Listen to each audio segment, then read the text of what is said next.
ఎక్కడున్నాం మనం?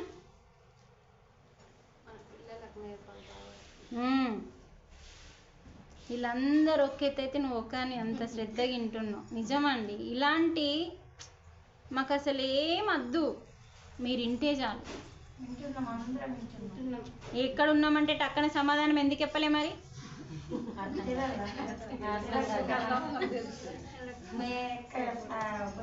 మనకి కృష్ణుడు ఎప్పుడైతే జన్మ తీసుకుంటాడో భగవద్గీత చెప్పిండు. చెప్పిన తర్వాత వ్యాసుడు ఏడుస్తే నారదుడు దిగొస్తాడు కిందికి. ఎందుకు ఏడుస్తున్నావు, ఇంత జ్ఞానం ఉంది నీ దగ్గర అంటే, ఎందరికో అన్నీ నేర్పినా అందరు చచ్చిపోయిండ్లు, నేను చేసిందంతా వృధా అయింది అన్నాడు. మరి అన్నీ నేర్పినావు కానీ అసలు నేర్పలేవని వ్యాసునికి నారదుడు చెప్తాడమ్మ. ఏంటది అని చెప్తాడు. మనిషికి కావాల్సింది అస్త్రశస్త్రాలు కాదు, జ్ఞానం అని చెప్పి నారదుడు చెప్పగానే మనిషికి కావలసిన మహాభారతం, భాగవతం, భగవద్గీత అనే జ్ఞానం భగవంతుడు ఇచ్చిండు. యుద్ధంలో ఇచ్చిండు కదా. మరి ఇచ్చిన దాన్ని నువ్వేం చేయాలి? నువ్వు రాసి అందరికీ అందించాలి. అన్నప్పుడు ఏం చేసిండంటే 3 లోకాలు తిరగడానికి వెళ్ళిండు. వినండి, భగవద్గీత ఎలా వచ్చిందో వినకపోతే జన్మ కనీసం ఆ పాపాలు కొన్ని తగ్గిపోతే భగవద్గీత వింటే. మీరు గమనించండి, ఎక్కడైతే భగవద్గీత రోజు పఠించడం జరుగుతుందో, అంటే రోజు చదవడం జరుగుతుందో, రోజు ఆచరించడం జరుగుతుందో, ఆ ఇంట్లో ఏ దరిద్రం అనేది మన ఇంటికి రాదు అని ఈ గీతలో చెప్పిండు భగవానుడు. అంటే అంత గొప్ప లెవెల్లో ఉందండి జ్ఞానం. మరి భగవంతుడేమో చెప్పిండు, వ్యాస భగవానుడు ఏం చేసిండు, చెప్పేటప్పుడు ఎవరు రాయలేదు అని చెప్పి ఫస్ట్ బ్రహ్మ దగ్గరికి వెళ్తాడమ్మా. వ్యాస భగవానుడు ఎంత కష్టపడ్డాడో అంతలో కొంచెమన్నా మనం కష్టపడాలి. మన కోసం కష్టపడ్డారు, కేవలం కలియుగం కోసం. బ్రహ్మలోకంకి వెళ్ళి బ్రహ్మదేవుణ్ణి మొరపెట్టుకుంటాడు, భగవద్గీత, భాగవతం, మహాభారతం భూలోకానికి అందించాలి అని. నాతోని కాదు అన్నాడు. నారాయణ దగ్గరికి వెళ్తే కైలాసం వెళ్ళమని చెప్పిండు. కైలాసం వెళ్తే శివుడు ఒకటే చెప్తాడు, నాకు 2 పుత్రులు ఉన్నారు, ఒకరు కుమారస్వామి, ఒకరు గణపతి. గణపతి అప్పుడు చిన్న వయసు అండి. ఆ టైంలో వ్యాస భగవానుడు వెళ్ళి ఆ 2 పుత్రులని బయటకు తీసుకెళ్ళి వారి బుద్ధికి పరీక్ష పెడతాడు. దేనికి పెట్టిండు పరీక్ష? మరి బుద్ధికి ఎందుకు పెట్టిండు? ఇందాక మనం తెలుసుకున్నాం కదా, మనస్సు సమర్పయామి, బుద్ధి సమర్పయామి. ఏది ఇచ్చినా పరమాత్మకి ఇష్టం ఉండదండి. ఏది ఇచ్చినా భగవంతుడు తృప్తి చెందడు. స్వచ్ఛమైన నీ మనస్సుని, లోపల ఏ కల్మషం లేదు, ఎవరి మీద ద్వేషము, ఈర్షలు, పగలు, ప్రతీకారాలు లేని మనస్సుని సమర్పించమంటున్నాడు. అది సమర్పించడం అంటేనే బుద్ధి ఉన్నట్టు కదా. ఆ బుద్ధితో పరీక్ష పెట్టిండు వ్యాసుడు. వెళ్ళి 2 పిల్లలకి పెడితే ఒక పెద్ద పండు ముసలమ్మ, ఇలాంటి చక్కని తల్లి లాంటి వాళ్ళని సృష్టించిండు శివుడు. ఆమెను అక్కడ ఊకుండా పెట్టి ఏడుస్తుంది. ఫస్ట్ కుమారస్వామిని పంపిస్తాడు. ఆమె బాధని విముక్తులు చెయ్యాల మీరు వెళ్ళి మీ బుద్ధితో అని చెప్తాడు. చెప్తే అక్కడికి వెళ్ళి ఆ పెద్ద మనిషి దగ్గరికి వెళ్ళి, కుమారస్వామి నాకు ఇల్లు కావాలి, పిల్లలు కావాలి, అన్నీ కావాలి, మళ్ళీ దేవుడు కావాలి అంటారు ఆ పెద్ద మనిషి. అమ్మ సరే, దేవుణ్ణి చేరుకోవాలంటే సాధన చేయాలి, తపస్సు చెయ్యు అని చెప్తాడు కుమారస్వామి. తపస్సు చేస్తే అన్నీ వస్తాయి అన్నాడు. సరే, ఆయన అయిపోయింది చెప్పడం. నాకు అంగీకారం లేదు అంటది ఆ పెద్ద మనిషి. నీ మాటలు నాకు అంగీకారం లేవు. సరే, తర్వాత వినాయకుడిని పంపిస్తుంది. వినాయకుడిని పంపిస్తే ఆమెకి ఒక మన్మడు ఉంటాడు.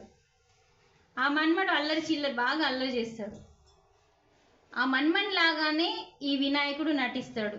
మట్టి ఊసుకుంటాడు, మట్టిలో ఆడుకుంటాడు, మట్టిలో బొర్రుతాడు, అన్నీ చేస్తాడు, వింతలన్నీ చేస్తాడు. ఆ పెద్ద మనిషిని నవ్వించాలి ఫస్ట్, బుద్ధికి పరీక్ష. అలా ఆ పెద్ద మనిషిని నవ్విస్తాడు. ఓ నువ్వు నా మన్మన్లానే ఉన్నావు, అన్నీ నా మన్మన్ చేష్టలే ఉన్నాయని నవ్వించిన తర్వాత నువ్వెందుకు ఏడుస్తున్నావు అని అడుగుతాడు వినాయకుడు.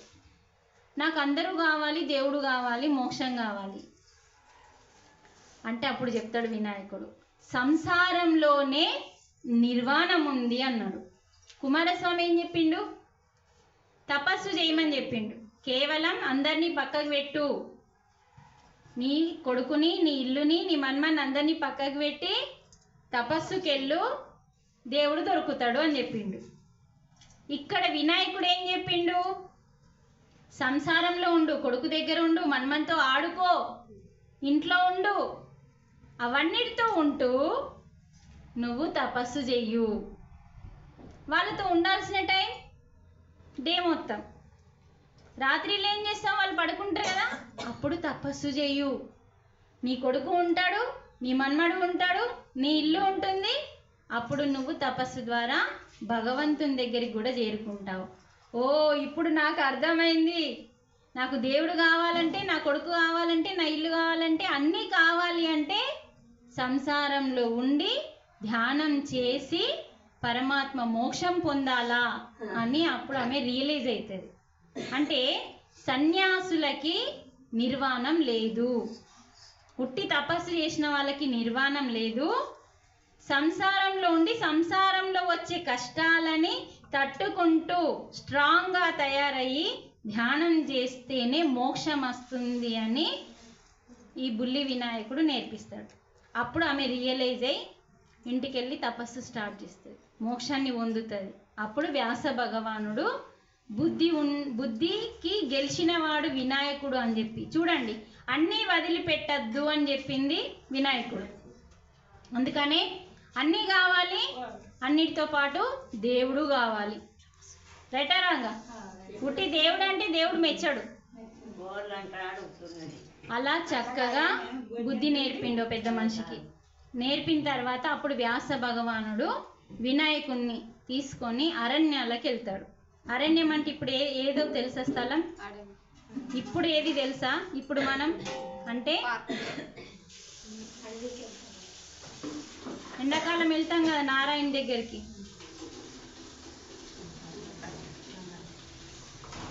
చార్ధామ్ వెళ్తాం కదా, గంగోత్రి, యమునోత్రి, ఇంకేముంటాయి, ఇవన్నీ యాత్రలు ఉన్నాయి కదా. ఆ యాత్రలు ఎక్కడ? బద్రీనాథ్ ఉంది కదా, ఆ బద్రీనాథ్ అడవులలోకి తీసుకెళ్ళి వినాయకుడిని ఉకుండా పెట్టుకొని అప్పుడు మొత్తం ఒక ప్రశ్న అడుగుతాడు. నేను ఆగకుండా జ్ఞానబోధ చేస్తా, నువ్వు ఆగకుండా రాయగలుగుతావా? చూడండి వినాయకుడికి కూడా ఏం అవసరం ఉంది. ఎందరో దేవుళ్ళు, ఎందరో యోగులు మన కలియుగం కోసం కష్టపడ్డారండి. అంటే ఏ మానవుడు బాధపడద్దు, జ్ఞానం కావాలి మానవునికి. కలి మాయలో పడి ఏ మనిషి నరకం అనుభవించద్దు అని చెప్పి మనకి వినాయకుడిని తీసుకెళ్ళి అరణ్యంలో ఉంచి అక్కడ నేను కళ్ళు మూసుకొని మూడో కన్ను ఓపెన్ చేస్తాడు మా వ్యాస భగవానుడు. మూడో కన్ను ఓపెన్ చేసి అప్పుడు యుద్ధంలో, ఎప్పుడో జరిగిన యుద్ధంలో భగవానుడు ఏం చెప్పిండో అదంతా గుర్తు చేసుకుంటూ ఈయన కళ్ళు మూసుకున్నాడు, చెప్తూ ఉన్నాడు, ఆయన రాస్తూ ఉన్నాడు. నెమలి పించాలతో రాసేవాళ్ళు, పెన్నులు పెన్సిల్ లేవు అప్పుడు.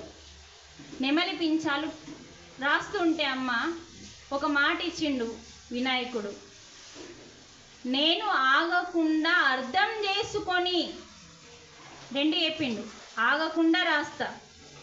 మళ్ళీ నువ్వు చెప్పిన దాన్ని ఆయన ఏం చెప్పిండు, నేను చెప్పిన దాన్ని ఫస్ట్ నీ దిమాగ్ ఎక్కించుకోవాలన్నాడు. అందుకే మీకు అప్పటి నుంచి బెదిరిస్తున్నా. బెదిరించే వాళ్ళందరూ మీ శ్రేయస్సు కోరేవాళ్ళు, మెత్త మెత్త చెప్పేవాళ్ళు శ్రేయస్సు కోరుకోరు. ఫస్ట్ ఏం చెప్పిండంటే, నువ్వు ఫస్ట్ అర్థం చేసుకో, నేనేం చెప్తున్నాను, నీకు అర్థం కాలేదు, నువ్వు రాసినావనుకో అది వృధా అన్నాడు. చూడండి వ్యాసుడు ఎంత చిన్న పిల్లాడండి వినాయకుడు. అలాంటి పిల్లవాడికి ఎంత పరీక్ష. మరి అప్పుడు ఏం చెప్పింది? సరే అన్నాడు. దాని అంతరంగాన్ని అర్థం చేసుకున్న దాన్ని రాయాలి అక్కడ. మహాభారతం, భాగవతం, భగవద్గీత అలా స్టార్ట్ చేస్తే అవి పుట్టుకు ఇరిగిపోయినాయి. నెమలి పించాలు వెనుక పడిపోతున్నాడు. నేను వెనుక పడిపోను అన్నాడు కదా, అప్పుడు ఆలోచించిందమ్మ, ఇలా అయితే కుదరదు, నేను మాట అంటే మాటే అని చెప్పి దంతాన్ని ఇరుస్తాడు. 2 ఉంటాయి దంతాలు ఫస్ట్ ఆయనకి. ఏకదంతుడు ఎందుకైందో మనకు తెలుసా? భగవద్గీత కోసం. భగవద్గీతని భూమి మీదకి అందించడానికి భగవంతుడు సాక్షాత్తు దంతాన్ని ఇరిచి రాసిన గీత భగవద్గీత. మరి మన దంతం ఇరుస్తామా? ఆలోచించండి. ఒక్కొక్క భగవంతుడు, ఒక్కొక్క యోగి మానవుని కోసం ఎంతో చేసిండు, కానీ మన కోసం మనం ఏం చేసుకోవట్లేదు. ఇప్పుడు ఒక పన్నే ఉందా లేదా ఆయనకి? ఏకదంతుడు అని మనం పూజలు చెప్తాం. ఆ పన్నుని ఇరిచి అమ్మ అని పిలుస్తాడు ఆ బాధ నొప్పికి. అప్పుడు ప్రపంచం సృష్టి మొత్తం దద్దరిల్లిపోతుంది, కైలాసం అంతా ఊగిపోతుంది, అడవులన్నీ దద్దరిల్లిపోతాయి. ఆ దంతంతో, ఆ నొప్పితో భగవద్గీతని కంప్లీట్ చేసిండు రాయడం. ఇది ఎంత పవిత్రం చెప్పండి. ఇప్పుడు భగవంతుడు చెప్పితే, ఒక భగవంతుడు కళ్ళు మూసుకొని తపస్సులో కూర్చొని, వ్యాసుడు కూడా నారాయణుడే, సాక్షాత్తు నారాయణుడే వ్యాసుడు. అతను 3వ కన్ను తెరుచుకొని అతను ఏం చెప్పిండో ఇదంతా చెప్పితే, ఇంకొక భగవానుడు తూచా తప్పకుండా అంతరంగంగా తన బుద్ధితో ఆలోచించి మనకి హితబోధ చేసిండు. ఈ భగవద్గీత 3 దేవుళ్ళు కలిస్తే, ఖురాను దేవుడు రాసింది కాదు, ఒక మామూలు మనిషి రాస్తేనే వాళ్ళు అంత పవిత్రంగా భావిస్తే, భగవద్గీత 3 దేవుళ్ళు, కృష్ణుడు, వ్యాసుడు, వినాయకుడు. రాసింది వినాయకుడు, రాపిచ్చింది వ్యాసుడు, చెప్పింది కృష్ణుడు. చెప్పండి, చెప్పింది ఎవరు? చెప్పింది కృష్ణుడు. రాపిచ్చింది ఎవరు? వ్యాస భగవానుడు. రాసింది ఎవరు? వినాయకుడు. ఇప్పుడు కూడా మీ దిమాక్లో ఈ 3 పేర్లు లేవనుకోండి, ఇంకా మన జీవితం ఎందుకు చెప్పండి? ఇప్పుడు చెప్పండి, భగవద్గీత చెప్పింది ఎవరు? శ్రీకృష్ణ భగవానుడు. మీరు ఆగండి, చెప్పండి, మీరు గట్టే చెప్పండి. భగవద్గీత చెప్పింది యుద్ధంలో అర్జునునికి చెప్పిండు. ఎవరు చెప్పిండ్రు? కృష్ణ భగవానుడు. మరి రాపిచ్చింది ఎవరు? దాన్ని గుర్తుంచుకొని, వ్యాస భగవానుడు. కృష్ణుడు ఆయననే, వ్యాసుడు ఆయననే, వినాయకుడు ఆయననే. ఈ 3 అవతారాలు నారాయణుడే. అంటే భగవద్గీత రావడానికి ఎంత కథ ఉందండి భూమి మీదకి. మరి ఎందుకు వచ్చింది భగవద్గీత అంటే, చూడండి, రాముడు ఎందుకు పుట్టిండని చెప్పిన? ఒక రాక్షసుని చంపడానికి. ఆ రాక్షసుడు ఎవరు? మీరు ఎంత వెనుకకున్నారండి అసలు. రాముడు ఎవరిని చంపిండో కూడా తెలియదా? రావణాసురుడు. ఇది అందరికీ తెలుసు, చిన్నపిల్లలు చెప్తారు. అంటే ఇక్కడ ఉన్నారా లేదా అసలు మీరు? నేనేం చెప్పినా నాకు ఆన్సర్ కావాలి, తప్ప ఒప్ప నాకు సంబంధం లేదు. మీరు మాట్లాడతా లేదా అవసరం.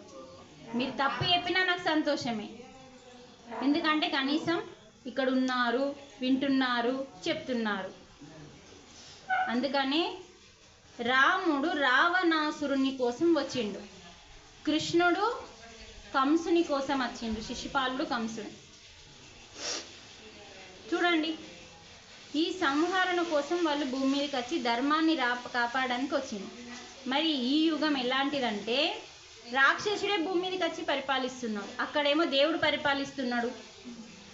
త్రేతాయుగంలో రాముడు, ద్వాపర యుగంలో కృష్ణుడు. కానీ కలియుగంలో వచ్చింది దేవుడు కాదు, రాక్షసుడు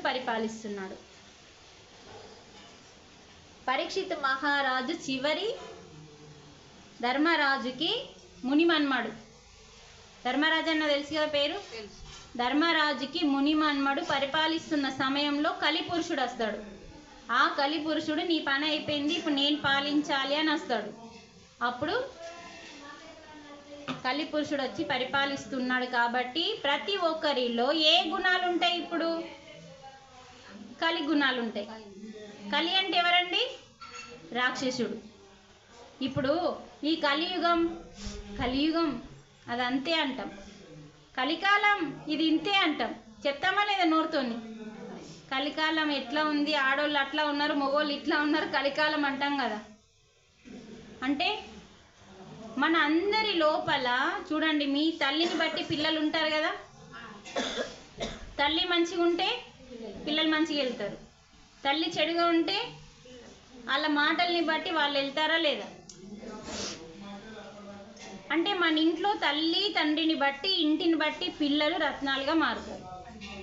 అలాగే యుగంలో రాముడు వచ్చిండు కాబట్టి రామరాజ్యం అంటే అధర్మం లేదు, అందరూ సమానమే, అలా జీవించిండు. తర్వాత ద్వాపర యుగంలో కూడా అంతా ధర్మమే, ధర్మరాజు ఉన్నాడు కాబట్టి. వీళ్ళందరూ కంసుడు శిశుపాలుడు చనిపోయిన తర్వాత.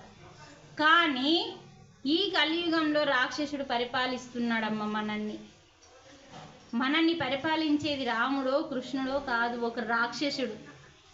అందుకనే మన లోపల ఏ గుణాలు ఉన్నాయి? మన అమ్మని బట్టి మన పిల్లల గుణాలు కదా. అలాగే మన యుగాల్లో పరిపాలించే రాజుని బట్టి ప్రజల గుణాలు. మరి రాక్షసుడు పరిపాలిస్తుంది కాబట్టి రాక్షసునికి ఏముంటాయండి? కోపము, కామము, ఈర్షలు, ద్వేషాలు, పగలు, ప్రతీకారాలు ఉండే. అలా ఉన్నాయి కాబట్టి అవన్నీ మన లోపల ఉన్నాయి. మరి వాటిని ఒక రాక్షసుడు వస్తే సంహరించడానికి రాముడు వచ్చిండు, ఇద్దరు రాక్షసులు వస్తే సంహరించడానికి కృష్ణుడు వచ్చిండు. మరి చంపాల్సింది రాక్షస గుణాలని. ఎంతమందిని చంపుతాం? ఇప్పుడు అందరి లోపల ఏ గుణాలు ఉన్నాయి? అవతారమేమో మనిషిది. మనందరి అవతారాలు ఏంటి? మనిషి అమ్మ. అర్థమవుతుందా? కానీ మన లోపల ఉన్న గుణాలు రాక్షసులు. ఇప్పుడు మనం ఎవరమన్నట్టు? గుణానికి ఇంపార్టెంట్ కదా. అవతారం కంటే ఇంపార్టెంట్ దేనికి ఇంపార్టెంట్ అంటే మనిషి అవతారము, రాక్షస గుణాలు. అందుకని మరి రాక్షస గుణాలు ఉన్నప్పుడు మనం ఏం చేస్తాం? పాపం చేస్తాం, అందరినీ ద్వేషిస్తాం, అందరినీ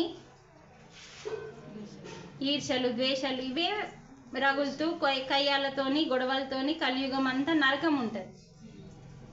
ఇలా ఉన్న అందరి లోపల ఉన్న రాక్షస గుణాలని సంహరించాలి. అజ్ఞానాన్ని సంహరిస్తే రాక్షస గుణాలు పోతాయి. అజ్ఞానానికి కావాల్సింది ఏంటిది? జ్ఞానం. అందుకనే భగవంతుడు తనిచ్చిన ఆత్మ జ్ఞానాన్ని కలియుగం కోసం సాక్షాత్తు భగవంతుడు ఇచ్చిన భగవద్గీత. మరి మనం దీన్ని ఎంత పవిత్రంగా చూడాలా? చెప్పాను కదా, ముస్లిం వాళ్ళ ఖురాను దేవుడు ఇయ్యలేదండి, దేవుడి దగ్గర ఉన్న నీ పక్కోళ్ళు ఇచ్చిండు. మరి ఇది దేవుడే ఇస్తే మనం ఎంతగా భావించాలి దీన్ని చెప్పండి? ఒక్క దేవుడు కాదు, 3 దేవుళ్ళు. ఎందుకంటే మనకి దీని గురించి తెలియదండి. ఫస్ట్ పాయింట్ తెలుసా? సగం మందికి తెలియదు. తెలియజేయవలసిన వాళ్ళు బ్రాహ్మణ్స్. అందుకే వాళ్ళ పుట్టుక గొప్పది. వాళ్ళ కాళ్ళు ఎందుకు మొక్తాం మనం? బ్రహ్మ జ్ఞానము తీసుకోవాల్సిన కులంలో పుట్టినోళ్ళు కాబట్టి వాళ్ళు. అలాంటి వాళ్ళు గుడికి వెళ్ళినప్పుడల్లా ఈ బ్రహ్మ జ్ఞానం నేర్పాలి మనకి. నేర్పట్లేదు కాబట్టి మనం వెనుకబడిపోయినాం. అందుకే భూమి మీదకి సద్గురువులు వస్తున్నారు. ఇప్పుడు మీరు గమనించండి, మీరు 1 రూపాయి దక్షిణ వేయలేదనుకోండి, మిమ్మల్ని ఇట్లా ఇరుగా మరుగా చూస్తారు వాళ్ళు. ఒక మనిషి వచ్చి 10 రూపాయలు వేశారనుకోండి, వాళ్ళ మంచిగా ఆ ఆశీర్వాదం ఫలిస్తుందా? అక్కడ స్వార్థం ఉంది.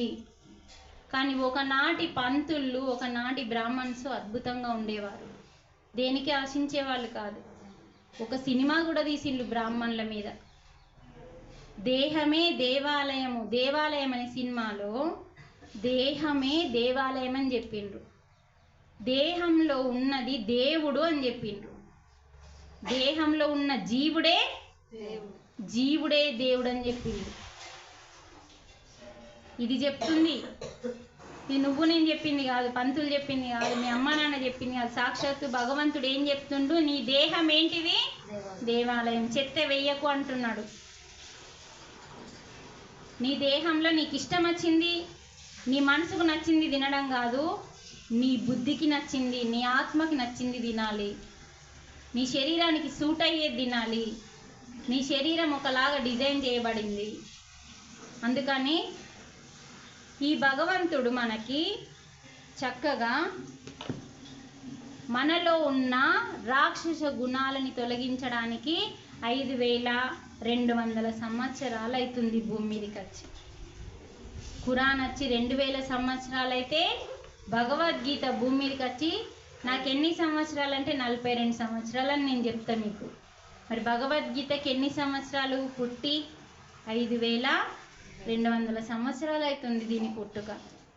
ఎందుకండి మరి కృష్ణుని గురించి చెప్పుకుంటున్నాం? ఏదో యుగంలో పుట్టిన ఆయన గురించి ఎందుకు చెప్పుకుంటున్నాం? భగవంతుడు గురువుగా వచ్చి జ్ఞానబోధ చేసిండు కాబట్టి. ఎప్పుడో పుట్టిన వినాయకుని గురించి ఇప్పుడు ఎందుకు నిలబెట్టుకుంటున్నాం? జ్ఞానబోధ చేసిండు కాబట్టి. అలాగే మనం కూడా చచ్చిపోయినా కూడా మన గురించి చెప్పుకోవాలంటే మనం కూడా ఈ ప్రపంచానికి ఒకటి ఇచ్చిపోవాలి. అదే ప్రపంచ శాంతి. ప్రపంచానికి ఏమి ఇవ్వాలండి? శాంతిని ఇవ్వాలి. శాంతి అంటే ఏం చేయాలి? మనం శాకాహారం తినాలి, శాకాహారాన్ని ప్రచారం చేయాలి. ప్రతి మూగ జీవిలో నేనున్నాను అన్నాడు. ఆ ప్రతి మూగ జీవిలో పరమాత్మని చూడగలగాలి. ఫస్ట్ శ్లోకం చెప్పినామా? మీరందరు ఎవరు లేరు. ఏం చెప్పిండు? అహం ఆత్మ. చెప్పండి, అహం ఆత్మ. గట్టిగా, అహం ఆత్మ. అహం ఆత్మ.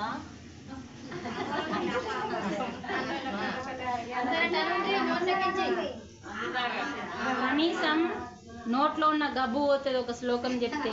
అవునా కాదా? భగవంతుడు ఇచ్చిన శ్లోకాలు. కృష్ణుని పెట్టుకుంటే ఏం రాదండి. ఏం చేస్తే వస్తుంది చెప్పండి? కృష్ణుడి విగ్రహం ముఖ్యమా? కృష్ణుడు చెప్పిన జ్ఞానం ముఖ్యమా? మరి ఏది ఉండాలి? విగ్రహం ఉండన్నా, భగవద్గీత ఉండన్నా? పోనీ రెండు ఉండని. ఆయనను చూస్తే ఆత్మజ్ఞానం గుర్తు రావాలి. విగ్రహం చూస్తే, పుస్తకం చూస్తే తీసి చదవాలి, ఆచరించాలి. ఒకటే పెట్టుకున్నాం మనం, అది కోరికల కోసం. ఎందుకు దేవుని ఫోటో ఉందంటే దీపం పెట్టి కోరిక కోరడానికి. అవునా కదమ్మా? ఏం చేస్తున్నాం రోజు? దీపం పెడతాం, అగరబత్తి పెడతాం, ఏదైనా ప్రసాదం పెడతాం. నువ్వు పెట్టేది పితికంతా, నువ్వు కోరేది కొండంతా.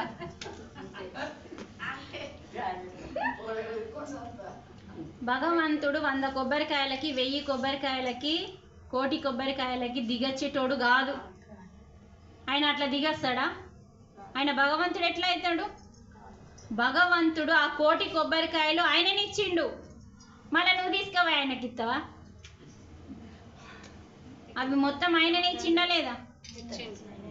నీ పంట వండుతుందంటే నీ కర్మని బట్టి, నీ చేసే కర్మలో పరమాత్మ దాగి ఉన్నాడు. నీ కలుపులో పరమాత్మ దాగి ఉన్నాడు.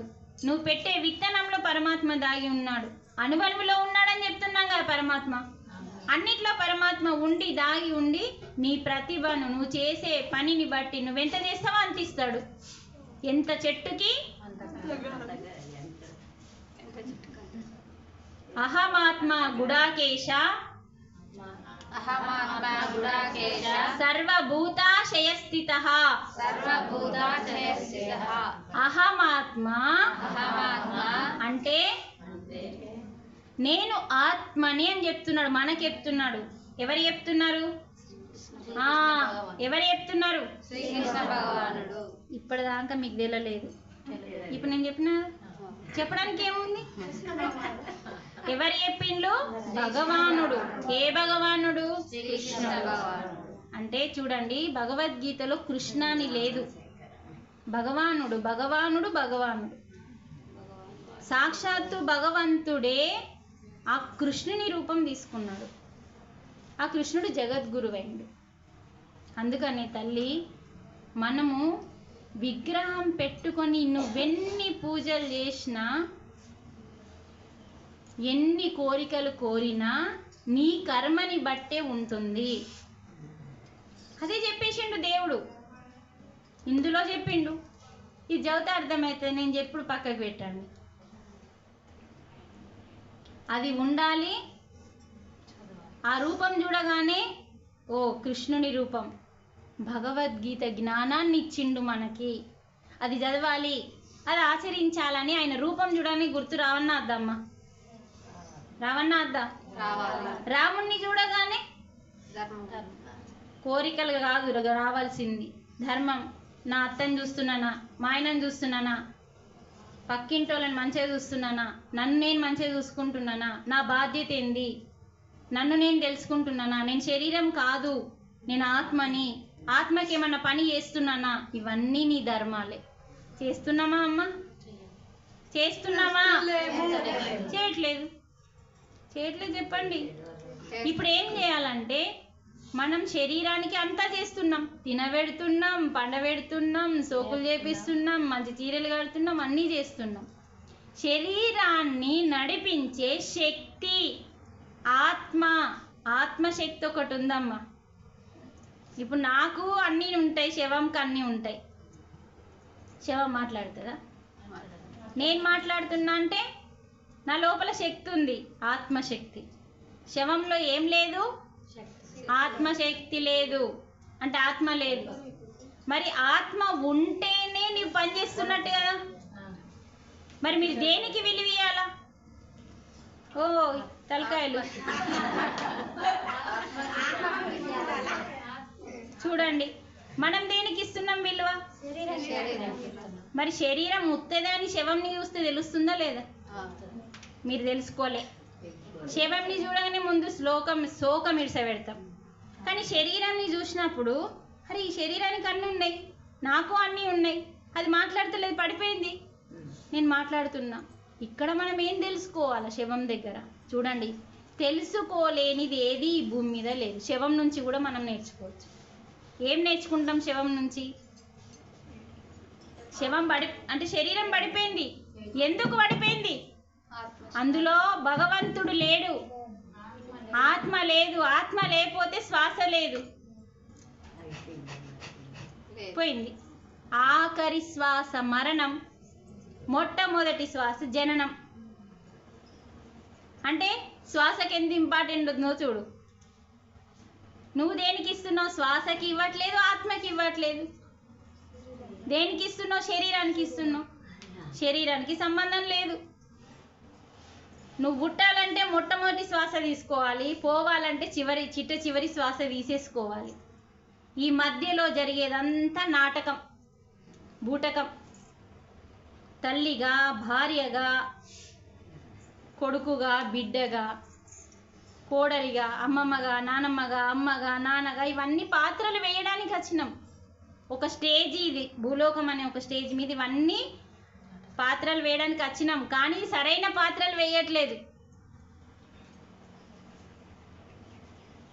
కోడలుగా సరైన పాత్ర వేస్తుందమ్మా, చెక్ చేసుకోవాలా, అవునా కాదమ్మా? అత్త పొజిషన్ వచ్చింది నీకు, అత్త సరైన పాత్ర వేస్తున్నామా చెక్ చేసుకోవాలా. ఇవన్నీ చెక్ చేసేటోడు ఉన్నాడా లేదా పైన? నీ లోపలుండి చూస్తున్నాడు, బయట ఉండి చూస్తున్నాడు, అంతటా ఉండి చూస్తున్నాడు. ప్రత్యక్ష దైవం సూర్య భగవానుడు కూడా చూస్తున్నాడు.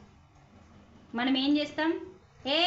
నేను 4 గోడల మధ్యలో చేసిన, పోల్ చూసిండ్లో, పోల్ చూడలే అనుకుంటాం.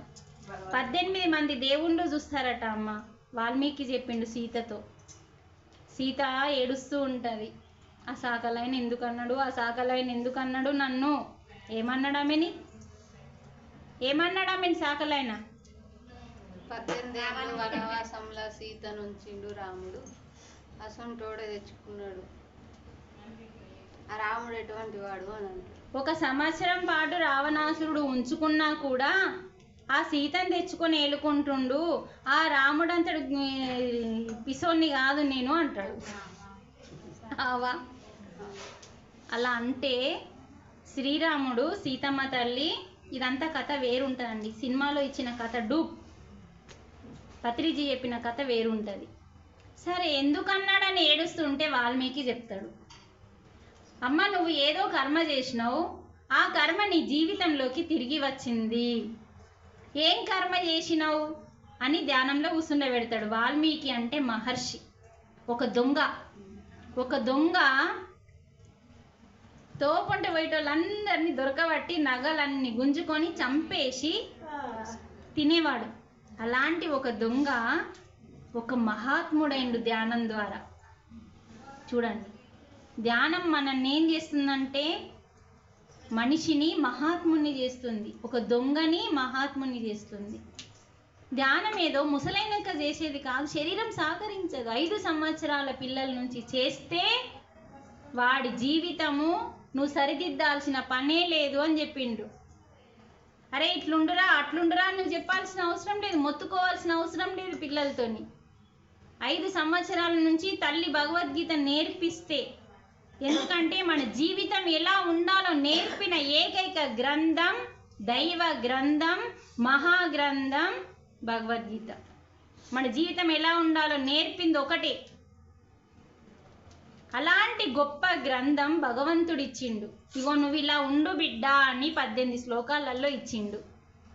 నేను ఇలా ఉండా అని మనం ఇటు వచ్చినాం. అంకరటింకర ఉంది మన జీవితం. అలాగే సీత కూడా లక్ష్మణ గీత గీసిన గీతను దాటింది. గీత లోపలుంటే ఇదంతా లొల్లుండది, గీత లోపల ఉండన్నాడు. మనం కూడా గీత బయట ఉన్నాం, సీత కూడా గీత బయట ఉంది. గీత లోపల ఉండమంటే నాలాగా గీతని నేర్చుకొని ఆచరించడం, పత్రిజీ లాగా ఎందరో మహానుభావులు గీతని నేర్చుకున్నాడు. ఒక మహాత్మా గాంధీని తీసుకుందాం. ఇందులో కూడా రాసిండండి, మహాత్మా గాంధీ స్వాతంత్రం తేవడానికి మహాత్మా గాంధీ కారణం కాదు, భగవద్గీత. తెలుసా ఈ విషయం? తెలియదు.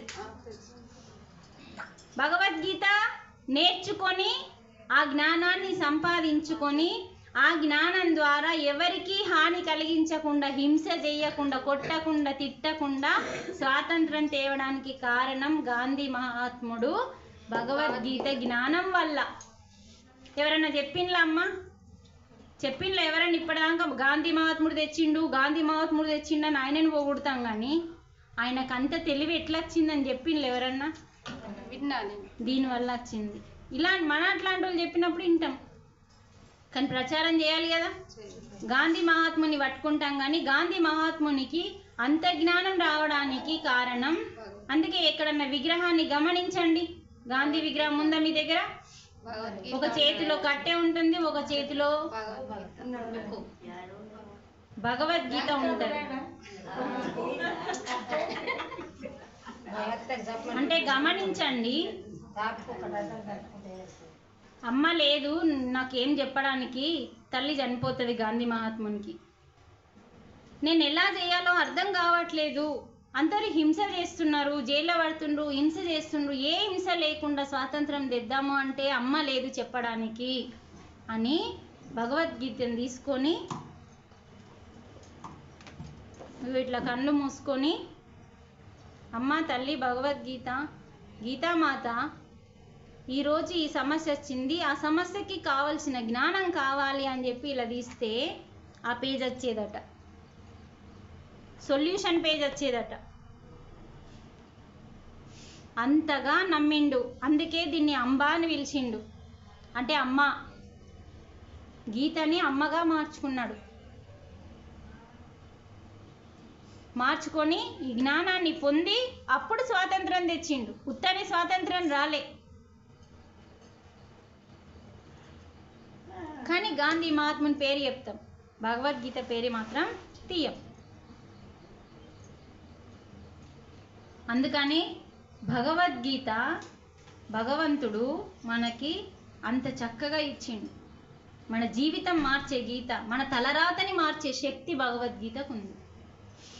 ఎవడు మార్చలేడు అంటాం కదా, చెప్పిండు బ్రహ్మ స్వయంగా, నీ తలరాతని మార్చే శక్తి నీ ధ్యానానికి జ్ఞానానికి ఉంది అన్నాడు. ధ్యానము జ్ఞానము ఇందులోనే ఉంది, ధ్యానము జ్ఞానం అంటే ఇందులోనే ఉంది.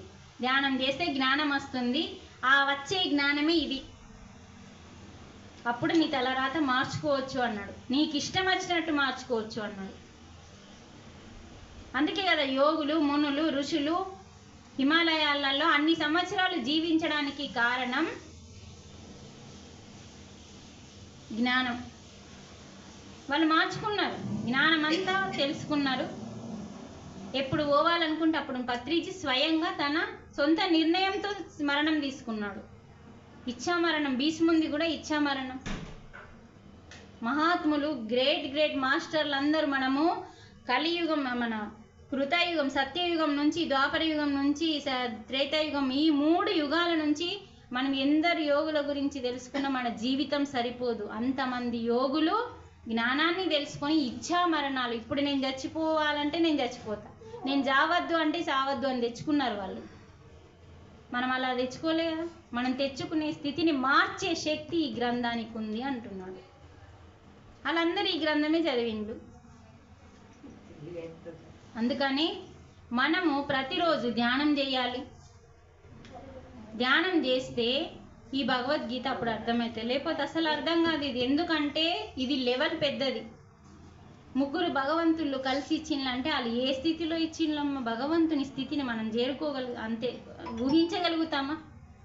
అందుకని ఆ స్థితికి మనం చేరాలంటే ధ్యానం చేస్తేనే గీత అర్థమవుతుంది. 2 శ్లోకాలల్లా మనకేం చెప్పిండంటే ధర్మం గురించి చెప్పిండు. చూడండి, ఈ 2 శ్లోకాలు ఎంత అద్భుతంగా ఉన్నాయి. మనకి ఏం చెప్తున్నాయి ఈ శ్లోకాలు మనకి?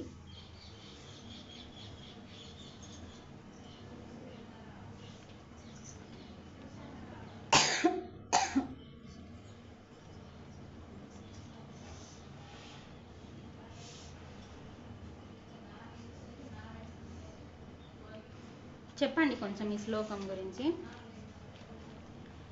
యదా యదా హి ధర్మస్య, యదా యదా హి ధర్మస్య, పడిపోయినట్టు మాట్లాడకండి.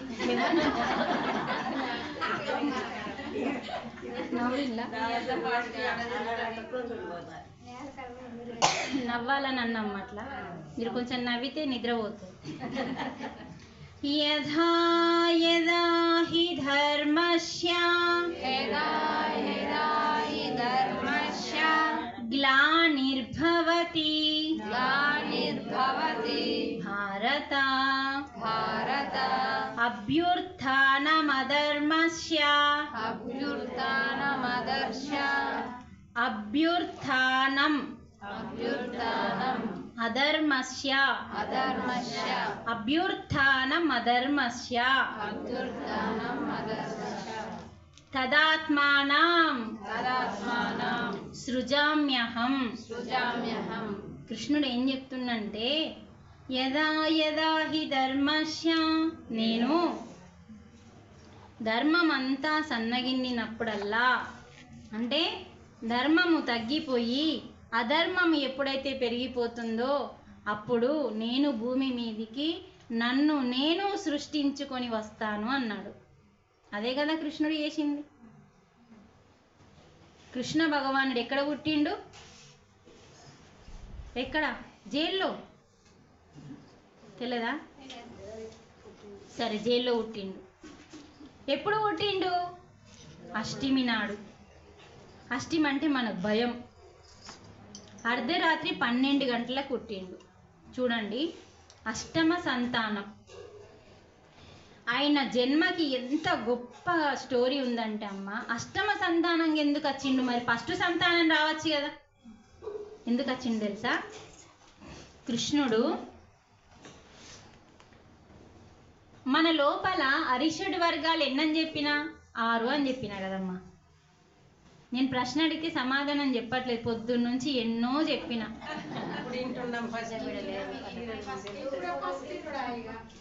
అన్ని 6 అని 100 సార్లు చెప్పిన. ఎన్ని గుణాలు ఉన్నాయి మన లోపల? చెడు గుణాలు 6. అందుకే అరిషడ్ వర్గాలు అంటాం. 6 కాబట్టి అరిషడ్ వర్గాలు మీకు అనరాకపోతే పక్కకి వెళ్దాం. 6 గుణాలు ఉన్నాయమ్మా.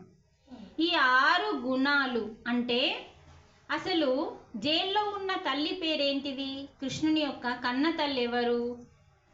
అంటే దేవకి. అర్థమైందా? దేవకి ఎవరు మరి?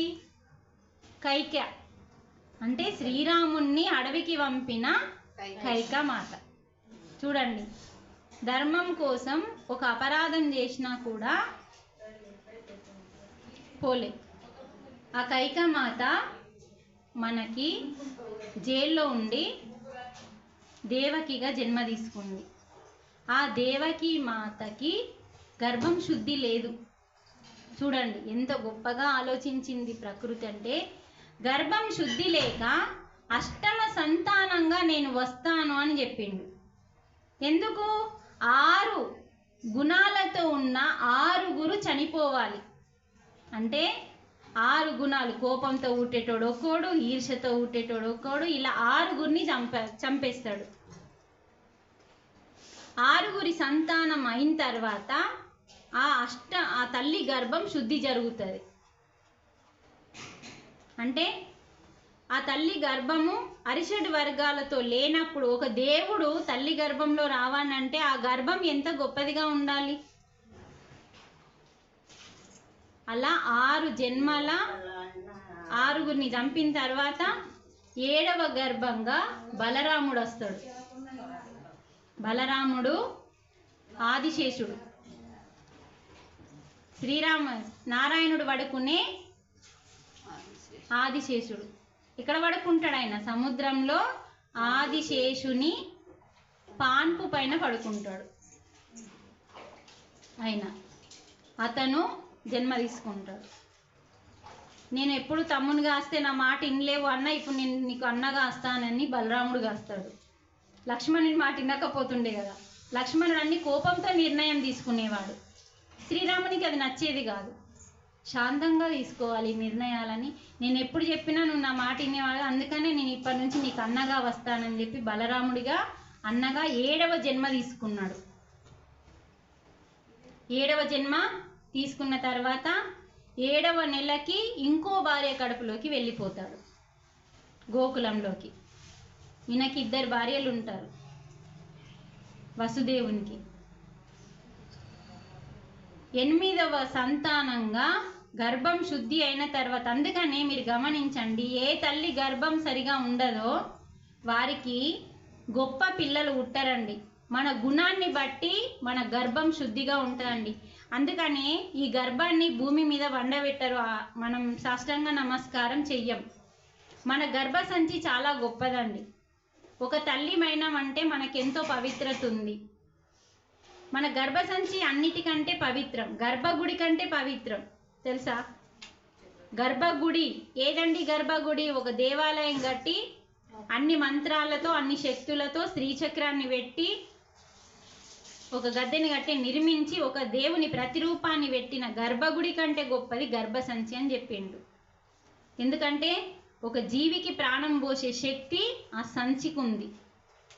మరి అటువంటి గర్భసంచి ఒక దేవుని అంటే ఒక గర్భసంచి శుద్ధి కావాలి అంటే ఒక తల్లి గుణాన్ని బట్టి ఆ బిడ్డ ఆత్మ తీసుకుంటుందట.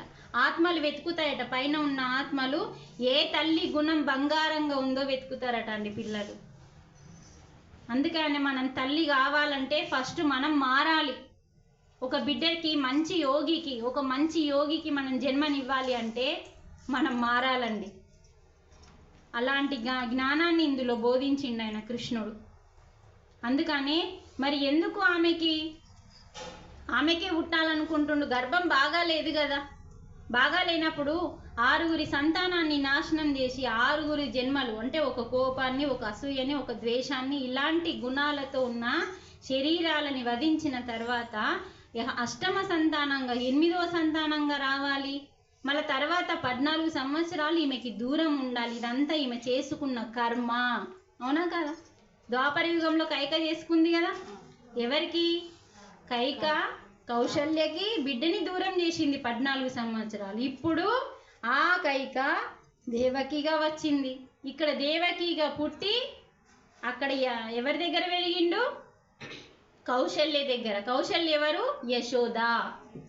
చూడండి, యశోద అంటే తెలుసు కదా, పేరైతే విన్నాం కదా. రాముని కాలంలో ఉన్న రాముని తల్లి కౌశల్యే యశోద. అప్పుడు పోగొట్టుకున్న కొడుకుది ప్రేమ ఇక్కడ ఈ యుగంలో పొందిందండి. మనమే జన్మకే ఏడుస్తున్నాం, మళ్ళీ యుగాల కోసం వెయిట్ చేసింది. మరి అలాంటి కృష్ణ భగవానుడు పుట్టడానికి తల్లి గర్భాన్ని శుద్ధి చేసిండు. మరి మన గర్భం చండాలంగా ఉంటే, మన గుణం మంచిగా లేకపోతే మన బిడ్డలు ఎలా మంచిగా పుడతారు చెప్పండి? మనము తల్లి కావాలంటే ఎంతో అర్హతని పొందాలి. భార్యాభర్తల కలయిక వల్ల తల్లి వాడడం గొప్ప విషయం కాదండి. అది ఒక కోడికి పిల్లలు ఉంటాయి, ఒక పందికి పిల్లలు ఉంటాయి, ఒక కుక్కకి పిల్లలు ఉంటాయి, ప్రతి జీవికి పిల్లలు ఉంటాయా ఉండే? అలాగే మనం కూడా అంటున్నాము. కానీ మన జీవితానికి ఒక గొప్ప విషయం ఉంది, పవిత్రత ఉంది. ఎలా? గొప్ప గుణంతో మనం తయారైతే గొప్పలాంటి పిల్లని అంటాం మనం. ఏ తల్లి గుణం గొప్పగా ఉందో పైనున్న ఆత్మ వెతికి వెతికి గొప్ప వాళ్ళు మనకి కడుపులోకి వస్తారండి. అందుకే వాళ్ళ జన్మలు అంత సార్థకమైనవి. చూడండి, యశోద మళ్ళీ నా కొడుక్కి పెళ్లి చేయలేదంటే మళ్ళీ వెంకటేశ్వరునికి పెళ్లి చేయడానికి ఒక యుగం ఆగింది తల్లి. వాళ్ళ ఎలా ఉన్నాయంటే, మన కష్టము చాలా చిన్నదండి వాళ్ళ ముందట. అవునా కదమ్మా? ఆలోచించండి, వాళ్ళు ఎన్ని కష్టాలు పడ్డారండి. వాళ్ళ చరిత్రలు మనం తెలుసుకో. మనకు అమ్మలక్కల ముచ్చట్లు సీరియల్ ఉంటే చాలు, పనికి మన చెత్త ఉంటే చాలు. కానీ ఒక దేవకి గురించి తెలుసుకుందాం. కృష్ణుడు అట్లా ఎందుకు పుట్టిండు అసలు తెలాలి కదా? కృష్ణుడు అట్లా ఎందుకు పుట్టిండు? రాత్రి ఎందుకు పుట్టిండు? 12 గంటలకు ఎందుకు పుట్టిండు? జైల్లో ఎందుకు పుట్టిండు? పుట్ట అంటే ఎందుకు పోయిండు? ఇవన్నీ తెలుసుకోవాలి. తెలుసుకోవడమే జ్ఞానం. అలా తెలుసుకున్న రోజు ఏమవుతుందంటే మనం పరమాత్మకి దగ్గర అవుతామా లేదా చెప్పండి? మనం ఎంతెంత భగవంతుని చూడండి, మనం పొద్దున్న నుంచి జ్ఞానం తెలుసుకుంటున్నాం. ఇన్ని గంటలు మనం ఇక్కడ కూర్చున్నాం. ఇదే ఇన్ని గంటలు షాపింగ్ చేయండి, అక్కడ తరాసతో ఉంటాం అంటే అలసిపోతాం. ఇక్కడ అలసిపోతున్నామా? జోలపాట వాడినట్టు నిద్ర వస్తుంది. అందుకనే ఏం చెప్తుండు? యదా యదా హి ధర్మస్య, ఓ భరతవంశీడా అర్జునుడా, నేను ధర్మం తప్పినప్పుడల్లా. ఈ శ్లోకం ఎంత గొప్పదండి. నన్ను నేనే సృష్టించుకొని వస్తాను భూమి మీదకి అన్నాడు. మరి ధర్మం మనం కాపాడాలా వద్దా? భగవంతుడు ఏం చెప్తుండు? ధర్మం ధర్మం ధర్మం చెప్తుండు. మరి ధర్మాన్ని ఎప్పుడన్నా పట్టించుకున్నామా మనం? రాముని విగ్రహాన్ని గట్టిగా పట్టుకుంటుండ్రు అంతే. పట్టుకోవాల్సింది రాముని విగ్రహాన్ని కాదండి, రాముడి జ్ఞానాన్ని. అందుకని ఇక్కడ ధర్మం నశించినప్పుడల్లా, అధర్మం పెరిగిపోయినప్పుడల్లా నన్ను నేను ఈ భూమి మీద సృష్టించుకుంటూ ఉంటాను, మళ్ళీ మళ్ళీ వస్తూ ఉంటాను అన్నాడు. ఇంకొక శ్లోకం చెప్పండి. మీరు మంచిగా 2-3 శ్లోకాలు చెప్పుకుంటూ పోతే, ఇప్పుడు ఇక్కడ ఏం చెప్తుందంటే సత్యం మర్చిపోవద్దు, ధర్మం మర్చిపోవద్దు. ఈ రెండు ఎప్పుడైతే మర్చిపోమో అప్పుడు మనకి మోక్షం వస్తుంది. తీర్థయాత్రలు తిరిగితే మోక్షం రాదు. నీ లోపల గంగా ఉంది ఒక ముక్కులో, ఇంకో ముక్కులో యమున ఉంది. ఈ రెండు కలిసి 2 కనుబొమ్మల మధ్యలో కలుస్తాయి, అదే సరస్వతి అని చెప్పాడు. అందుకనే శ్వాస మీద ధ్యాస పత్రిజీ ఉట్టినే చెప్పలేదండి. శ్వాస ఎంత గొప్పదో, అది లేకపోతే మనం లేము. తీసుకుపోయి బయట వాడేస్తారు. ఎంత తెల్లగున్నా, ఎంత ఎర్రగున్నా, ఈ ప్రాణం ఉన్నంతసేపే. ఎంత గమ్మతుంది, అందంగా ఉంది. అందం ఎప్పుడు? శ్వాస ఉన్నంతసేపే. శరీరం అందం అవసరం లేదండి భగవంతునికి. మనస్సు అందం కావాలి. ఆ మనస్సు అందం కోసం మనం ధ్యానం చేయాలమ్మా. రోజు దేవుని గురించి ఇలాంటి విషయాలు వినాలి. ఓ అమాస నేను వచ్చి ఏడాదికి ఎక్కైందో 2 ఏళ్ళకి ఎక్కైంది గిట్లా పిలిస్తే గట్నే అవుతుంది. ప్రతిరోజు మనం పరమాత్మ జ్ఞానం తెలుసుకోవాలంటే మన ఇంట్లో భగవద్గీత ఉండాల, భాగవతం ఉండాల. చదివచ్చిన ప్రతి ఒక్కరూ సాయంత్రం అయిందంటే అమ్మలు మీకు చదువు రాదు కదా, మీరు ఇక్కడికి రండి నేను చెప్తా అనాల. ఎవడు ఏమనుకుంటే మనకేం చేసేది? మనం ఏం చేస్తున్నాం అన్నది ముఖ్యం. రోడ్డు మీద ఊళ్ళే ఏమన్నా మాట్లాడుకుంటారు, కానీ మనం భగవంతుని జ్ఞానాన్ని 10 మందికి పంచడం గొప్ప విషయమా తప్పు విషయమా? నీకు వస్తుంది, నీ వల్ల నలుగురు బాగుపడుతున్నారు. పని పాట లేదా? పని పాట లేదా కాదండి, పని చేసుకుంటూ అన్నాడు వినాయకుడు. అందుకే పొద్దునిండా పని చేసుకోవాలా, సాయంత్రం అయిందంటే చాయ్ బీ తాగడ పోయి కూర్చోవాలా. ఒక అర్ధగంట, ఒక గంట రోజు ఏమైందమ్మా? సరిపోతుంది కదా. ఏమవుతుంది 4 ముచ్చట్లు వినడానికి? చదువుతో పని లేదమ్మా. పరమాత్మ జ్ఞానానికి చదువుతో సంబంధం లేదు. నువ్వు బడికి వెళ్తే చదువు అవసరం. ఫస్ట్ మన ధ్యానం ద్వారా వచ్చేది ఆరోగ్యం అండి. ధ్యానం ద్వారా ఏమొస్తుందంటే మీరు గమనించండి, 9 రంధ్రాలు మూసుకపోతాయమ్మా. ధ్యానంలో కూర్చున్నప్పుడు ఏమవుతుంది? కళ్ళు మూసుకుంటామా లేదా? నోరు, చెవులు మూసుకుంటాం. బయట ఏమి విన్నాం కదా ముచ్చట్లు. మళ్ళీ మీరు పోయి వినేస్తారా? లేకపోతే నేను ఇక్కడ కూర్చున్నట్టు మీరు పోరు కదా ఇంకా. అంటే చూడండి, ఎప్పుడైతే పక్కోళ్ళ ముచ్చట్లు ఇంటలేమో చెవులను కూడా మూసినట్టే. నోరు మూస్తున్నాం, ధ్యానంలో కళ్ళు మూస్తున్నాం, చేతులను కట్టేస్తున్నాం, కాళ్ళని కట్టేస్తున్నాం. అంటే బాత్రూమ్ పోతలేం, లాట్రిన్ పోతలేం. మన ఈ 9 రంధ్రాలమ్మ, ఈ 9 రంధ్రాల గురించి మనం తెలుసుకోవాలి. గుడికి వెళ్ళగానే నవగ్రహాలు ఉంటాయి కదా, ఒక్కొక్క గ్రహము ఒక్కొక్క రంధ్రంలో పెట్టిండు దేవుడు మనకి. మూలాధారంలో మనకి చక్కగా నాలుక మీద శనీశ్వరుడు ఉంటాడు. అందుకే జాగ్రత్తగా మాట్లాడమని చెప్తారు. ఏది మాట్లాడితే అది నీ నుదుటి మీద రాత అవుతుంది. నీకు ఇష్టం వచ్చినట్టు మాట్లాడితే నీ జీవితం కూడా పొల్లు పొల్లు ఉంటుంది. నిదానమే ప్రధానంగా ఆలోచించి మాట్లాడితే నీ జీవితం బాగుంటుంది. అవునా కదమ్మా? ఇవన్నీ మనకు తెలియమన్నా అన్నీ తెలుసు, కాకపోతే ఒకసారి గుర్తు చేయడం. 9 రంధ్రాలు, 2 చెవులు 2 కళ్ళు 4, ఇవి 2 రంధ్రాలు 6, 7, ఈ 2 రంధ్రాలు ఉన్నాయి కదా. మొత్తం ఎన్ని అయినాయి? 9. నవగ్రహాలు ఎన్ని? నవ అంటున్నాం కదా, నవ అంటే 9. 9 నవగ్రహాలు నీ 9 రంధ్రాలలో ఉన్నారు. అంటే ఆ దేవుళ్ళందరూ నీ శరీరంలో ఉన్నారు. ఎప్పుడైతే నవగ్రహాలని మూసిస్తామో, శనీశ్వరుణ్ణి, బుధుణ్ణి, గురుణ్ణి, శుక్రుణ్ణి, సోముణ్ణి, సూర్యుణ్ణి, చంద్రుణ్ణి అందరినీ మూసేస్తామో ఒరిజినల్ పరమాత్మ వికసిస్తాడు. ఆ ఒరిజినల్ పరమాత్మ యొక్క శక్తి రంధ్రము ఇక్కడ ఉంది, 10వ రంధ్రం. ప్రతిరోజు ఈ రంధ్రం మూసుకపోతుందండి. పసిపిల్లలుగా అప్పుడే పుట్టిన పసిపిల్లలకి 9 రంధ్రాలు మూసుకపోతాయి. ఈ 10వ రంధ్రం ఓపెన్గా ఉంటుంది పుట్టగానే. చూడండి, పుట్టగానే ఆడు ఒంటలు పోయాడు, దొడ్డికి పోడు ఫస్టే. కానీ ఆడు పుట్టి భూమి మీదకి రాగానే ఫస్ట్ చేయాల్సింది శ్వాసను తీసుకోవడం. ఏడవడండి. శ్వాస లేకుండా ఫస్ట్ ఏడుస్తాడా? శ్వాస ఉంటే ఆడు బతుకున్నాడా సచ్చిండా తెలుస్తుంది, అప్పుడు ఏడుస్తాడు. ఫస్ట్ చేసేది ఏంది? మొట్టమొదటి శ్వాసను తీసుకోవడం, తర్వాత ఏడుస్తాడు.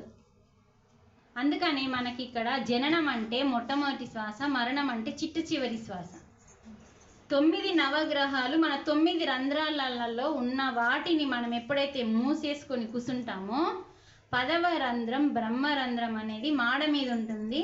అది ఎప్పుడు మూసుకొని ఉంటుంది. వీటిని మూస్తే అది ఓపెన్ అవుతుంది. ఇవన్నింటికి కనెక్షన్. ఈ 9 రంధ్రాలకి ఆ 10వ రంధ్రంకి కనెక్షన్ పెట్టిండు భగవంతుడు. ఇవి మూస్తే అది తెరుస్తా. అది ఏ రంధ్రం? ఈ దేవుళ్ళందరినీ సృష్టించిన భగవంతుని రంధ్రం బ్రహ్మరంధ్రం. మన అన్నదిని పుట్టించింది ఆయనే కదా, బ్రహ్మనే.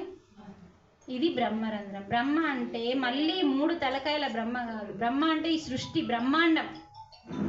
ఆ బ్రహ్మాండం అండపిండ బ్రహ్మాండం అన్నాం కదా, అతను.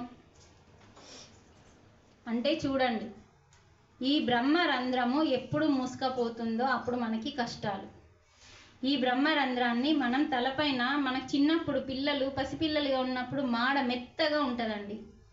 ఎంత నూనె పోస్తే అంత గుంజుకుంటుంది. అదే బ్రహ్మరంధ్రం వాళ్ళకు ఓపెన్ ఉంటుంది. మీరు బాగా అర్థం చేసుకోవాలంటే పిల్లలు పడుకున్నప్పుడు మీరు గమనించండి, 22 గంటలు అంటారండి పసిపిల్లలు. ఒక్క 2 గంటలే మెలుకు ఉంటారు. ఎక్కువ పడుకోవడం. మీకేమర్థమైంది పడుకోవడం అంటే? వాళ్ళకి ఎక్కడ నిద్ర ఉన్నది అనుకుంటారా?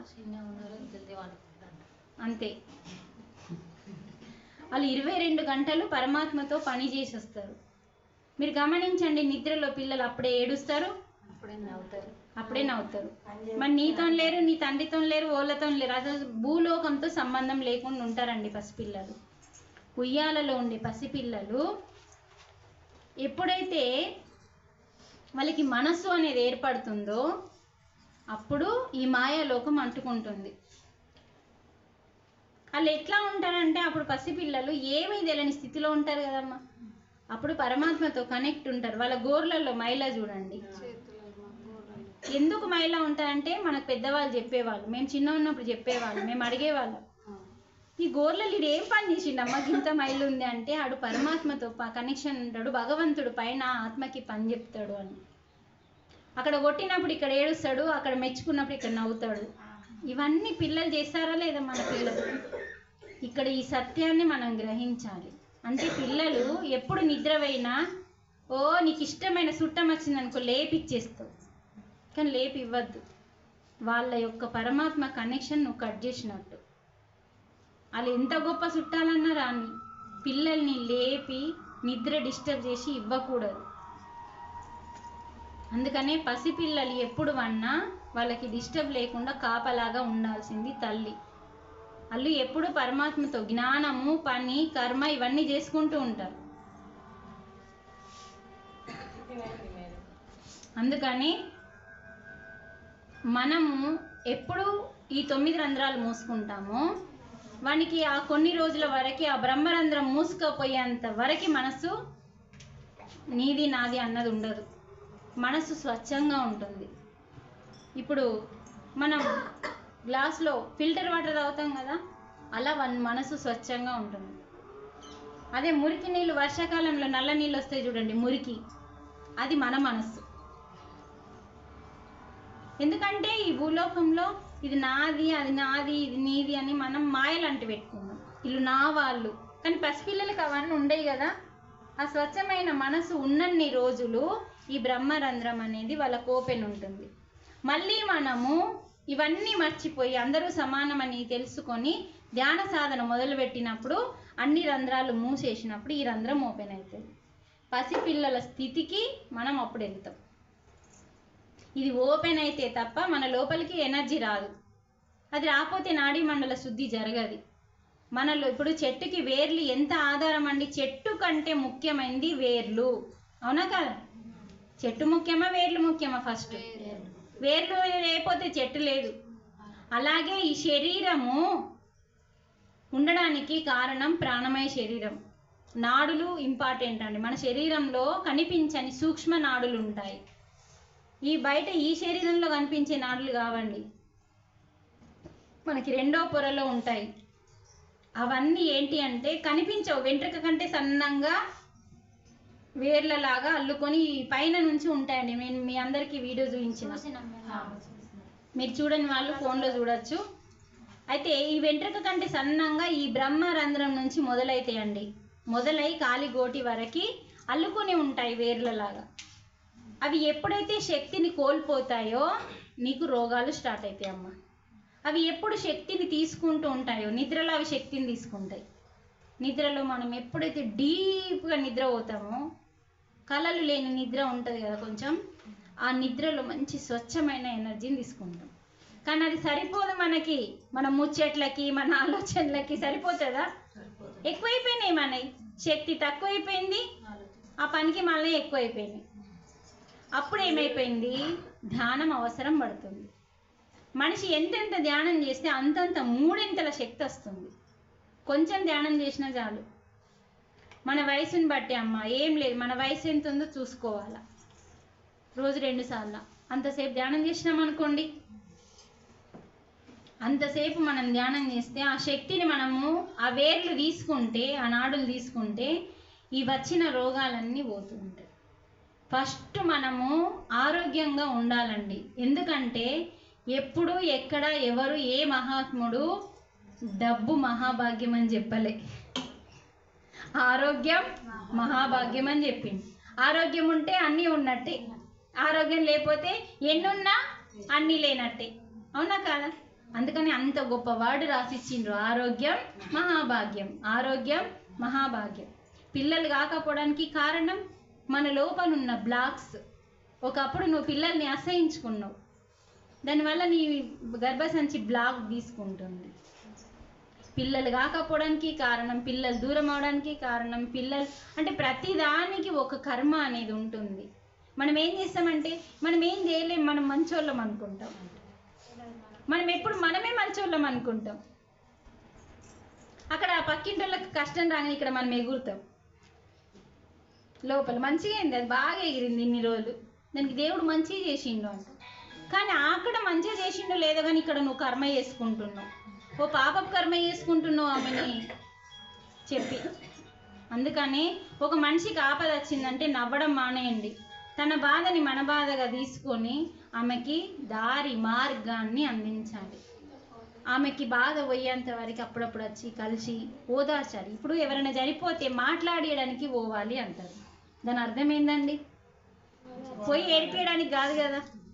ఏడుస్తున్న మనిషిని అందరు పోయేటోళ్ళమే, వాళ్ళు వేళ్ళు మనం కూడా పోయేటోళ్ళమే, కొంచెం ఏడకు, తిను తాగు అని చెప్పేస్తాం. అదే ఓదార్పు అంటే. మళ్ళాడ కూర్చొని ఆమె నేర్పించుకుంటా, అయ్యో గట్లయిపోయినేమే గిట్ల అయిపోయినేమే నువ్వు సోది పెట్టద్దు. అర్థమైందా? ఆ మనిషిని ఓదార్పు బయటకు తీసుకురావాలి, ఆ దుఃఖం నుంచి బయటకు తీసుకురావాలి. గిట్లెట్లా అయినా మళ్ళీ ఇవన్నీ గుర్తు చేయొద్దు పాపం వాళ్ళకి. ఎందుకంటే జ్ఞానం లేక బంధంలో ఇరికినాం మనం. బంధంలో ఇరకడం వల్ల బాధ అనేది ఉంది కాబట్టి అందుకే భగవంతుడు ఏం చెప్తుండు, బంధంలో ఉండు. వినాయకుడు అదే చెప్పిండు. ఈయననేమో మొత్తం బంధం వద్దన్నాడు, వినాయకుడు ఏం చెప్పిండు, బంధంలో ఉండు కానీ బంధంలో ఇరుకకు. అలా లేకపోతే నేను ఉండలేను. నీ పిల్లల్ని ఎప్పుడు నీ పిల్లలుగా నువ్వు పెంచలేవు. పెంచుతామా అండి? ఎంత అన్నం పెట్టినా, ఎంత ప్రేమ చూసినా తల్లి ప్రేమ అమ్మమ్మ ఇయ్యది, తల్లి ప్రేమ నాన్నమ్మ ఇయ్యది, అమ్మ అమ్మే. ఎవరైనా సరే ఆమె కూడా అమ్మ అయింది, కానీ ఆ బిడ్డకి నువ్వు అమ్మవు కాదు, ఆమె అమ్మని ఎంచుకొని వస్తుంది. తండ్రి కంటే గొప్పది తల్లి. తల్లిని ఎంచుకొని వచ్చినప్పుడు ఆ తల్లి దగ్గర, ఆ తల్లి చేతులలో ఆలన పాలనే పెరగాల. ఒక స్లో వచ్చేదాక పిల్లలకి నేనున్నా, నేను చూసుకుంటా నువ్వు అని చెప్పేస్తాం. కానీ పిల్లలు ఎంత బాధపడతారో, వాళ్ళ ఆత్మ ఎంత రోధిస్తుందో మనకు ఆ విషయం తెలియదు. ఈ విషయాన్ని మనం తెలుసుకోవాలి. కాకపోతే వాళ్ళ దగ్గర ఉండి మీరు 4 రోజులు పోయి అక్కడ ఉండి వాళ్ళ పిల్లలకి మీరు కొంచెం ఉండండి అంతే తప్ప, వాళ్ళ పిల్లలు మొత్తం నేను 3 ఏళ్ళు పెంచుతా 10 ఏళ్ళు పెంచుతాను మీరు పెంచకండి. అది రాంగ్ స్టెప్. ఎందుకంటే తల్లి ప్రేమ, బిడ్డ ప్రేమ వాళ్ళకి దూరం అవుతుంది. ఆమెకి ఎప్పుడు బాధ్యత తెలుస్తుంది? నీ బిడ్డకి బాధ్యత ఎప్పుడు తెలుస్తుంది? తల్లిగా ఎలా చూడాలి? ఎన్ని కష్టాలు ఉంటే ఎన్ని కష్టాల నుంచి బయటపడుతుంది తల్లి. తల్లి అంటే ఉత్తానేనా? ఎన్ని కడగాల, ఎన్ని చేయాలా, తినంగా అన్నీ మూసేసుకొని కడగాల. ఇవన్నీ మనం నేర్చుకోవాలి. ఇవన్నీ నువ్వు ఆమెకు దూరం చేస్తున్నావు. ఎవరి బాధ్యత వాళ్ళదే. వాళ్ళ బాధ్యత నువ్వు తీసుకోవద్దు. కాకపోతే 4 రోజులు పోయి ఉండి చెయ్యు, కానీ ఎవరి పిల్లల్ని వాళ్ళకెవ్వడు ఎప్పుడు దూరం చేయొద్దు. ఓకేనా? ఇప్పుడు మనం ప్రసాదం తీసుకుందాం. ప్రసాదం తీసుకున్నాక ఇంకొక 3 శ్లోకాలు 2వ అధ్యాయం నుంచి నేర్చుకుంటున్నాం మనం. ఈ 2వ అధ్యాయం పేరు సాంఖ్యయోగం. ఆ సాంఖ్యయోగంలో జ్ఞానం ఎక్కువ ఉంటుంది. ఇంకా 3 శ్లోకాలు నేర్చుకొని మనం దాన్ని క్లోజ్ చేసుకుందాం. తిన్న తర్వాత ఈ 3 శ్లోకాలు నేను చెప్తూ ఉంటా, మీరు అనండి. కనీసం మనము, ఎందుకంటే చిన్న పాపం. భగవద్గీత ఏం చెప్తుందంటే, భగవద్గీత శ్లోకాలని పఠించిన, ఆచరించిన మన దరిద్రం పోతుంది అని చెప్పిండు. అందుకనే నేను ఎందుకు అనిపిస్తున్నా, ఊరూరు తిరిగి చెప్పి అనిపించి కనీసం నేర్పించి, ఇప్పుడు చాలామంది బుక్స్ తీసుకొని చక్కగా రోజు ఒక శ్లోకం నేర్చుకుంటాం. ఇది రావడం వల్ల, మన ఇంట్లో ఇది చదవడం వల్ల మనం ఎన్నో బాధల్ని మర్చిపోతాం. మర్చిపోయే స్థితికి ఈ జ్ఞానం తెస్తుంది. అంత అద్భుతంగా ఉంటుంది. మరి పత్రిజీ కూడా అర్థం కావట్లేదని 108 శ్లోకాలను వివరించి ఇచ్చిండు. అంటే మామూలు అమ్మాయికి కూడా అబ్బాయికి కూడా అర్థమయ్యే రీతిలో ఇచ్చిండు భగవద్గీతని. అన్ని శ్లోకాలు అక్కర్లేదు, ఏవి మెయిన్ ఇంపార్టెంట్ ఏవి అని తీసి వాటిని మాత్రమే ఇచ్చిండు పత్రిజీ. ఎంత అంటే మనం ఎంత ఈజీగా చదవగలుగుతాం అంత ఈజీగా ఇచ్చిండు పత్రిజీ. ఎందుకంటే ప్రతి స్త్రీ శక్తితో ఉన్నది, ఆ శక్తిని తను గుర్తించట్లేదు. ఇది చదివిన రోజు ఆ శక్తి అనేది గుర్తిస్తుంది. మన లోపల అనంత శక్తి ఉందండి. మన భర్తని పిల్లల్ని రక్షించుకునే శక్తి ఉందండి. మరి పార్వతీదేవి ఎలా కాపాడిందండి? శివుడు గొప్పోడంటే అందరూ శివుణ్ణి పూజిస్తారు.